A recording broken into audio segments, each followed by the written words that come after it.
you've been wanting to start working online or don't know where to begin, then becoming a virtual assistant is one of the easiest ways to make money remotely, even if you have no experience. Today, I'm walking you through a complete step-by-step checklist to get started. So grab a pen and a paper because you want to take notes. You don't want to watch this video to the end without taking notes. Welcome back to my channel. My name is Chinyere, and on this channel, I help you discover smart and easy way to make money online. If you're all about making money the easy way, hit that subscribe button and let's get into it. Don't forget to turn on your notifications so that you don't miss any future videos from me. Feel free to leave a comment in the section with any questions that you have. I do my best to respond. Now, without further ado, let's dive into it. Step number 1, understand what a virtual assistant does. Now, and I'm going to break this down for you. A virtual assistant, with the acronym VA, provides administrative support, technical support, or creative services remotely. This means that you can work from anywhere in the world. You can serve one or multiple clients at the same time, and you get to set your own hours and your rates.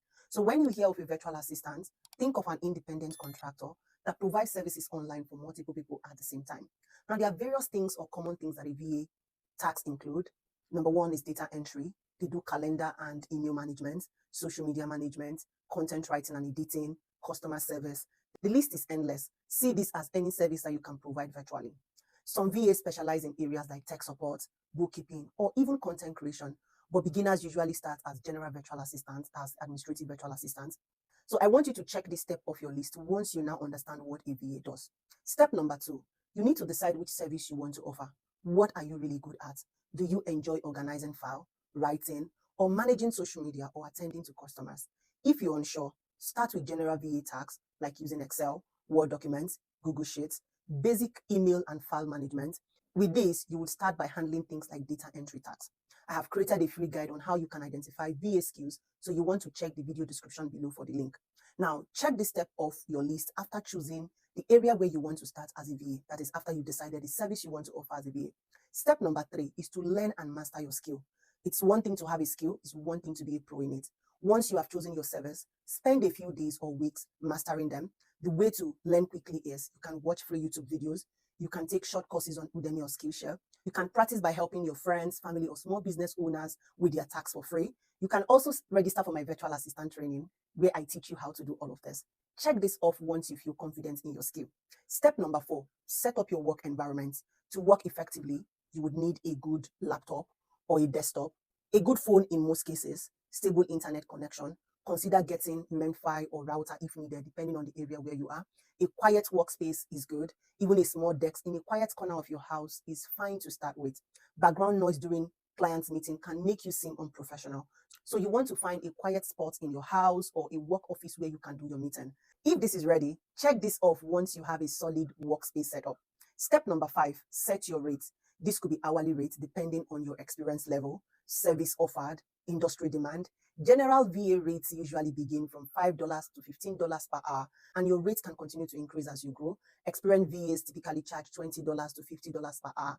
Don't set your rate too low. This can attract low quality clients who undervalue your work. However, even offering a free service is not bad. Check this step off once you have decided on your rates. Step number 6 is to create a portfolio. Even without experience, a portfolio shows potential clients what you can do. And I tell my students, you yourself, you're your first client. What would your portfolio include? A sample data entry spreadsheet of you showing that you know how to do data entry, a well-written email draft, a social media post you have created on your social media account. And this can include other things that you intend to do as a VA. Use Canva to design a professional-looking portfolio. If you don't have experience, create mock projects to showcase your skill. And that is you stepping in to be the client and doing this work for yourself. Once this is ready, check this off your list because you have built your portfolio. Step number 7, find and apply for VA job.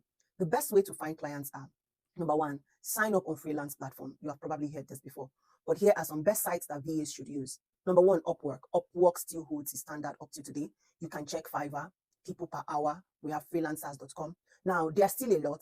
All you have to do on this platform is to create a strong profile and upload your portfolio. Step 2 is you can use cold outreach. Clients won't come to you. You have to go and find them. Have that at the back of your mind. So identify small businesses and entrepreneurs who need a VA.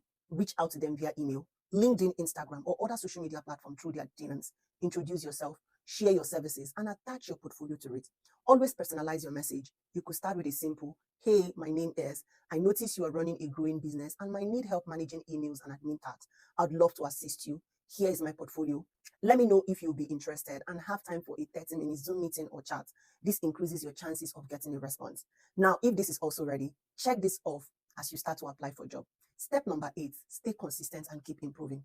Every VA that you see today that you admire once had a time where they had to stay consistent. Starting as a virtual assistant takes time, but persistency is key.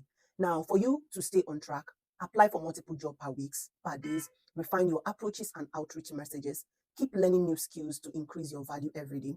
Many clients won't respond at first. I've seen this firsthand, but that's normal. The key is to stay consistent. From time to time, check in, keep improving your approach, and trust me, over time, you'll be glad you did this. Now, go ahead to check this off once you're committed to staying consistent. Don't check this off if you've not promised yourself that you're going to stay consistent. Now, if you're ready to become a virtual assistant, let's do a quick recap of your VA checklist. Understand what a virtual assistant does. 2, choose the services that you want to offer. Master your skill. Set up your work environment. Decide on your hourly rate. Create a strong portfolio. You would always need to send out your portfolio. Find and apply for jobs like on a daily and a weekly basis. You can set this into your calendar. Stay consistent and improve yourself over time. Comment below which platform you'll be signing up for first. Have you tried being a virtual assistant before? What are your struggles? Share your experience with me. I would love to read from you. If you found this checklist helpful, give it a thumbs up and share it with someone who might benefit from it. And if you're new here, hit that subscribe button for more ways to make money online. Thanks for watching, and I hope to see you in the next one. Bye for now, and happy freelancing.